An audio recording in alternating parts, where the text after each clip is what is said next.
Je m'appelle Samuel, j'ai 82 ans, et pendant presque 50 ans, Dieu m'a envoyé des messages dans mon sommeil, et j'ai jeté chacun d'entre eux. Je me réveillais tremblant, trempé de sueur, avec des images gravées dans la tête tellement vives que je pouvais encore les goûter, et je me disais que ce n'était qu'un rêve. La pizza que j'avais mangée, le stress, mon cerveau qui vieillissait. Personne ne m'avait jamais dit que Dieu utilise une langue précise dans les rêves, et que cette langue a des symboles spécifiques, et que ces symboles sont documentés dans la Bible elle-même. Quand j'ai enfin compris ce que ces symboles voulaient dire, je me suis assis à la table de ma cuisine et j'ai pleuré pendant 1 heure. Parce que j'ai réalisé que Dieu avait essayé de m'avertir, de me guider et de me protéger pendant des décennies, et que j'avais été sourd à chaque mot. Laissez-moi vous raconter ce que j'ai découvert, parce que si vous rêvez et que vous l'ignorez, vous faites la même erreur que moi, et vous n'avez peut-être pas 50 ans à perdre comme je l'ai fait. Voyez-vous, le premier rêve dont je me souviens, je l'ai fait à 34 ans. J'ai vu un lion immense, doré, debout au milieu d'un champ ouvert qui me regardait droit dans les yeux. Il n'attaquait pas, il ne bougeait pas. Il restait là, à m'observer avec ses yeux qui semblaient voir à travers ma poitrine. Je me suis réveillé terrifié. J'en ai parlé à ma femme Marguerite, et elle m'a dit que je devrais arrêter de regarder des documentaires animaliers avant de me coucher. J'ai ri, et j'ai oublié ce rêve pendant 40 ans. Puis, un après-midi, assis seul dans ma maison après le départ de Marguerite, je lisais le livre d'Amos, et je suis tombé sur un verset qui m'a glacé. Il disait « Le lion rugit, qui ne tremblera pas? Le Seigneur Dieu parle, qui ne prophétisera pas ?» Et soudain, ce rêve m'est revenu en pleine figure. Le lion n'était pas une image au hasard que mon cerveau avait fabriquée. Dans la Bible, le lion est le symbole du roi des rois.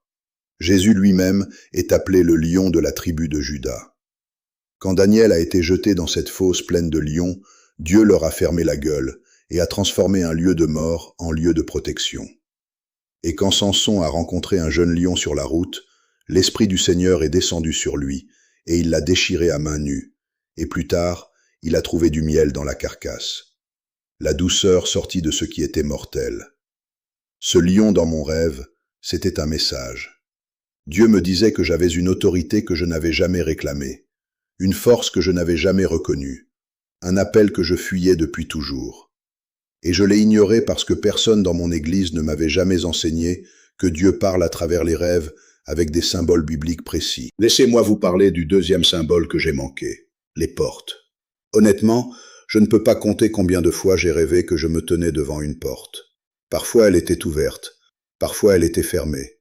Parfois la lumière passait par le bas et j'avais trop peur de la pousser. Et je me réveillais en n'y prêtant aucune attention. Mais Jésus a dit quelque chose que j'ai lu 1000 fois sans le comprendre. Il a dit « Je suis la porte. Si quelqu'un entre par moi, il sera sauvé. » Et dans l'Apocalypse, Dieu dit « J'ai placé devant toi une porte ouverte, et personne ne peut la fermer. » Chaque fois que je rêvais d'une porte, Dieu me montrait une opportunité, une transition, un passage. Et chaque fois, je me réveillais et je restais exactement là où j'étais, coincé, confortable, effrayé. Le troisième symbole, c'était l'eau. Je rêvais de fleuves, de sources, d'océans, de pluie, de l'eau sous toutes ses formes. Et encore une fois, je n'y prêtais pas attention. Mais Jésus a dit à la femme au puits, « Celui qui boira de l'eau que je lui donnerai n'aura plus jamais soif. L'eau que je donnerai deviendra en lui une source d'eau jaillissant jusque dans la vie éternelle. » L'eau dans les rêves, c'est Dieu qui offre le renouveau, la purification, la vie. Quand Moïse a frappé le rocher dans le désert, l'eau a coulé et a sauvé une nation entière de mourir de soif. Ce rocher, c'était le Christ, et cette eau, c'était l'Esprit. Chaque rêve d'eau que je faisais, c'était Dieu qui me disait que mon âme avait soif, qu'il était prêt à me remplir, et qu'il fallait que j'arrête d'essayer d'étancher ma soif avec les choses de ce monde. Et puis, il y a eu les aigles. J'ai rêvé d'un aigle une fois, qui planait si haut au-dessus de moi qu'il n'était presque qu'un point dans le ciel. Et je me souviens d'avoir ressenti cette douleur dans la poitrine, comme si quelque chose en moi voulait monter là-haut avec lui. Ésaïe a écrit Ceux qui se confient en l'Éternel renouvellent leur force. Ils prennent leur essor comme les aigles. Dieu a porté les Israélites hors d'Égypte sur des ailes d'aigle. Dans l'Apocalypse, la femme poursuivie par le dragon reçoit les ailes d'un grand aigle pour s'envoler vers la sécurité. L'aigle dans mon rêve, c'était Dieu qui disait « Lève les yeux plus haut, arrête de regarder la terre, je t'ai créé pour voler. » Et je suis resté au sol pendant encore 20 ans. Il y a eu une saison dans mes 60 ans où j'ai rêvé d'une colombe. Elle s'est posée sur mon épaule dans le rêve. Je sentais son poids, sa chaleur, son cœur qui battait. Et je me suis réveillé avec un sentiment de paix immense qui a duré toute la matinée. Je ne savais pas alors que la colombe est le symbole du Saint-Esprit. Quand Jésus a été baptisé, les cieux se sont ouverts et l'Esprit est descendu sur lui comme une colombe. Quand Noé a envoyé une colombe depuis l'arche, elle est revenue avec un rameau d'olivier, le premier signe d'un monde nouveau après le jugement. Cette colombe sur mon épaule, c'était l'Esprit de Dieu qui se posait sur moi, et je ne l'ai même pas reconnu. Vous savez ce qui m'a le plus surpris? Quand j'ai commencé à étudier ces symboles, j'ai réalisé qu'ils sont partout dans les Écritures. Le trône. J'ai rêvé d'un trône une fois, immense et terrifiant, entouré d'une lumière que je ne pouvais pas regarder en face. Ézéchiel a vu la même chose. Ésaïe a vu la même chose. Jean l'a vu dans l'Apocalypse. Un trône de saphir, entouré de créatures vivantes, avec un arc-en-ciel qui l'encerclait. Le trône représente la souveraineté absolue de Dieu, son contrôle total, son autorité inébranlable. Et quand j'en ai rêvé, je crois que Dieu me disait que peu importe à quel point ma vie semblait chaotique, lui était toujours assis, toujours en train de régner, toujours aux commandes. Et voilà ce que je ne comprenais pas à l'époque, mais que je comprends maintenant. Ces symboles ne sont pas au hasard, c'est un vocabulaire. Dieu les utilise de façon cohérente depuis des milliers d'années, de la Genèse à l'Apocalypse. L'arc-en-ciel apparut à Noé après le déluge, le rocher qui a donné de l'eau dans le désert, la croix qui a transformé un instrument de mort en porte vers la vie éternelle, l'agneau immolé avant la fondation du monde. Chacune de ces images porte un message précis, et quand elles apparaissent dans vos rêves, Dieu vous parle directement. Maintenant, je dois m'arrêter ici, parce que je ne peux pas exposer chaque couche de ce que j'ai appris dans une seule vidéo. Mon temps sur cette terre est court. J'ai 82 ans, et chaque soir quand je ferme les yeux, je me demande si je les rouvrirai. C'est exactement pour ça que j'ai pris tout ce que j'ai découvert sur la langue cachée de Dieu. Chaque symbole, chaque avertissement, chaque protocole de survie et chaque instruction de guerre spirituelle que l'Église institutionnelle enterre depuis 2000 ans. Et j'ai tout mis dans mon guide définitif, les archives interdites, le guide ultime des mystères de la fin des temps, caché par l'Église. Si Dieu vous a parlé dans vos rêves et que vous l'avez manqué, ce livre va vous ouvrir les yeux. Le lien est dans le premier commentaire épinglé, juste sous cette vidéo. Allez sécuriser votre exemplaire maintenant. Mais restez avec moi, parce que les prochains symboles que je vais vous partager sont ceux qui m'ont enfin fait comprendre ce qui arrive. La croix est apparue dans mes rêves pendant la pire année de ma vie, l'année où mon fils David est mort. J'ai vu une croix de bois sur une colline, et j'ai vu du sang couler le long de ses poutres, et j'ai ressenti dans ce rêve une douleur plus lourde que tout ce que j'avais jamais ressenti éveillé. Mais j'ai aussi senti autre chose. J'ai senti quelque chose qui se levait de moi. Quelque chose d'invisible et d'écrasant qu'on tirait loin de ma poitrine. Et quand je me suis réveillé, pour la première fois depuis des mois, je pouvais respirer. Paul a compris que la croix n'était pas un symbole de défaite, c'était la porte vers la liberté. Le Christ n'a pas perdu sur cette croix, il a payé la dette.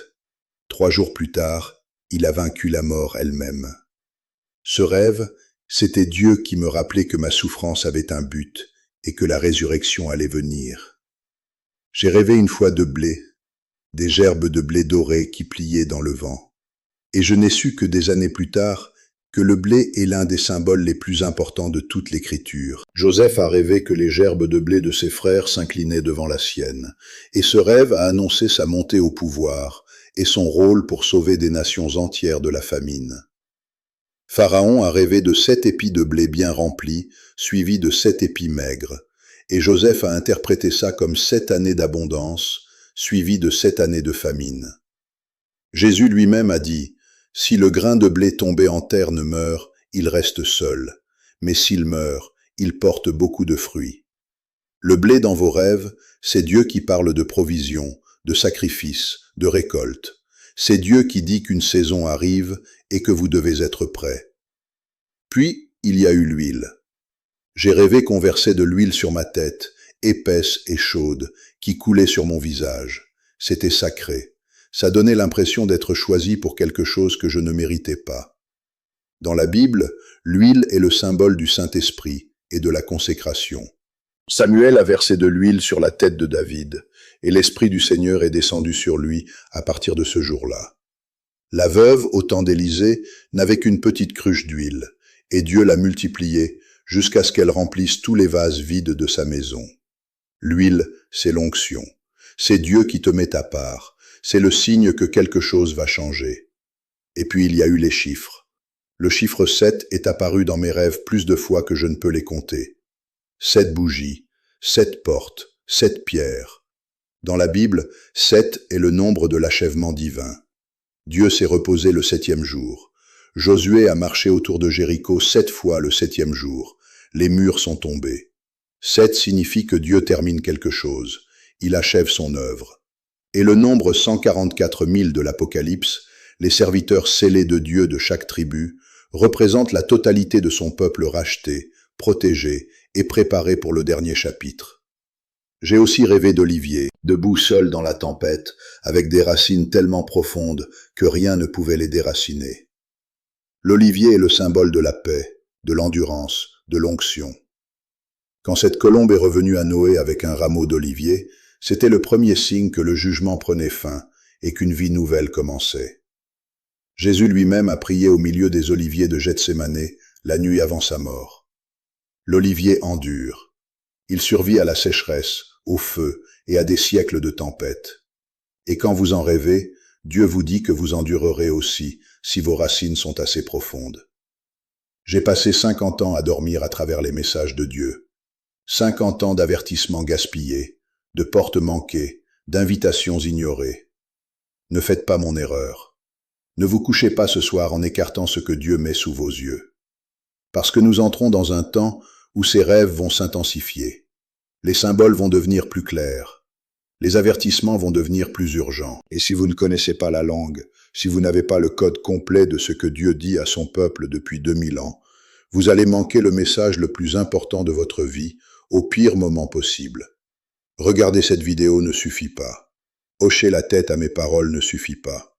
Si vous ne voulez pas que votre famille soit spirituellement aveugle quand la tromperie finale arrivera, et elle arrive plus vite que personne dans l'Église institutionnelle ne l'admettra, vous devez vous procurer les archives interdites, le guide ultime des mystères de la fin des temps caché par l'Église, maintenant, ce soir, pas demain.